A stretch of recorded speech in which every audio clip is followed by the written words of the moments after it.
The wisest person I ever met in my life, a third grade dropout. Wisest and dropout in the same sentence is rather oxymoronic, like jumbo shrimp.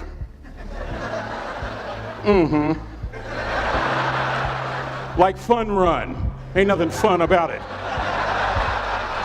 Like Microsoft Works, y'all don't hear me. I used to say like country music, but I've lived in Texas so long, I love country music now. I hunt, I fish, I have cowboy boots and cowboy. Y'all, I'm a black neck redneck. Do you hear what I'm saying to you? No longer oxymoronic for me to say country music. And it's not oxymoronic for me to say third grade and dropout. That third grade dropout, the wisest person I ever met in my life, who taught me to combine knowledge and wisdom to make an impact, was my father. A simple cook. Wisest man I ever met in my life. Just a simple cook. Left school in the third grade to help out on the family farm, but just because he left school doesn't mean his education stopped. Mark Twain once said, "I've never allowed my schooling to get in the way of my education." My father taught himself how to read, taught himself how to write, decided in the midst of Jim Crowism, as America was breathing the last gasp of the Civil War, my father decided he was going to stand and be a man.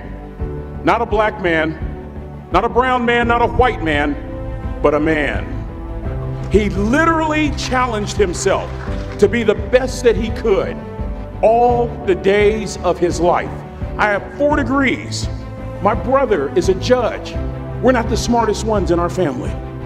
It's a third grade dropout daddy. A third grade dropout daddy who was quoting Michelangelo, saying to us, "Boys, I won't have a problem if you aim high and miss, but I'm going to have a real issue if you aim low and hit." A country mother quoting Henry Ford, saying, "If you think you can or if you think you can't, you're right." I learned that from a third grade drop. Simple lessons. Lessons like these. Son, you'd rather be an hour early than a minute late. We never knew what time it was at my house because the clocks were always ahead. My mother said for nearly 30 years, my father left the house at 3:45 in the morning. One day she asked him, "Why, Daddy?" He said, "Maybe one of my boys will catch me in the act of excellence. I want to share 2 things with you." Aristotle said, "You are what you repeatedly do." Therefore, excellence ought to be a habit, not an act. Don't ever forget that. I know you're tough, but always remember to be kind. Always. Don't ever forget that. Never embarrass mama. Yeah. If mama ain't happy, ain't nobody happy. If daddy ain't happy, don't nobody care. But I'm trying to tell you. Next lesson. Lesson from a cook over there in the galley. Son, make sure your servant's towel is bigger than your ego. Ego is the anesthesia that deadens the pain of stupidity. Y'all might have a relative in mind you want to send that to. Let me say it again.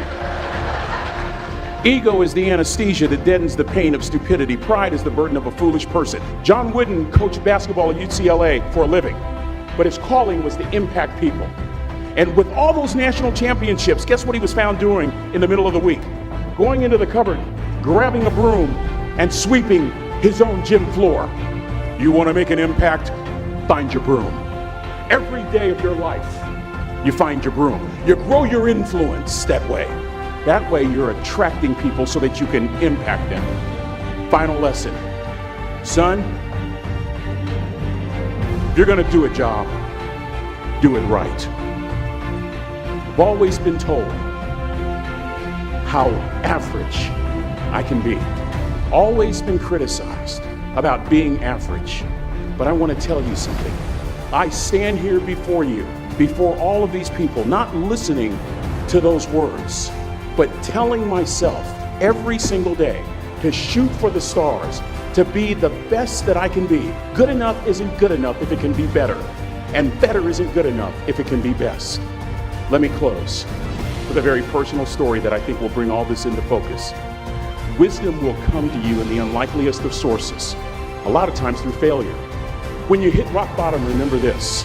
While you're struggling, rock bottom can also be a great foundation on which to build and on which to grow.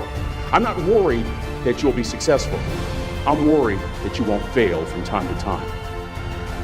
Person that gets up off the canvas and keeps growing, that's the person that will continue to grow their influence.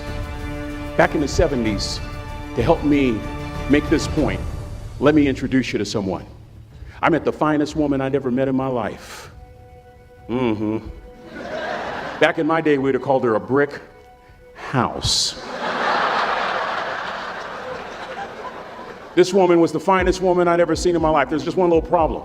Back then, ladies didn't like big old linemen. The Blind Side hadn't come out yet. They like quarterbacks and running backs. We're at this dance, and I find out her name is Trina Williams from Lompoc, California. And we're all dancing, and we're just excited. And I decide in the middle of dancing with her that I would ask her for her phone number. Trina was the first one. Trina was the only woman in college who gave me her real telephone number. The next day, we walked to Baskin & Robbins ice cream parlor. My friends couldn't believe it. This has been 40 years ago, and my friends still can't believe it. We go on a second date, and a third date, and a fourth date. We drive from Chico to Vallejo so that she could meet my parents. My father meets her. My daddy, my hero, he meets her, pulls me to the side and says, "Is she psycho?" But anyway, we go together for a year, 2 years, 3 years, 4 years. By now, Trina's a senior in college. I'm still a freshman, but I'm working some things out. I'm so glad I graduated in 4 terms. Nixon, Ford, Carter, Reagan. So now it's time to propose. So I talk to her girlfriends, and it's California, it's in the 70s, so it has to be outside. Have to have a candle, and you have to have, some chocolate. Listen, I'm from the hood. I had a bottle of Boone's Farm wine. That's what I had. She said yes. That was the key. I married the most beautiful woman I'd ever seen in my life. Y'all ever been to a wedding, and even before the wedding starts, you hear this? How in the world? And it was coming from my side of the family.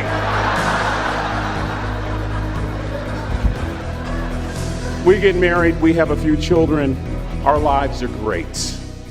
One day, Trina finds a lump in her left breast. Breast cancer. 6 years after that diagnosis, me and my 2 little boys walked up to Mommy's casket. And for 2 years, my heart didn't beat. If it wasn't for my faith in God, I wouldn't be standing here today. If it wasn't for those 2 little boys, there would have been no reason for which to go on. I was completely lost. That was rock bottom. You know what sustained me? The wisdom of a 3rd grade dropout. The wisdom of a simple cook. We're at the casket. I'd never seen my dad cry. But this time I saw my dad cry. That was his daughter. Trina was his daughter, not his daughter-in-law. And I'm right behind my father, about to see her for the last time on this earth. And my father shared 3 words with me that changed my life right there at the casket.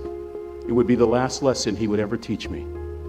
He said, "Son, just stand. You keep standing.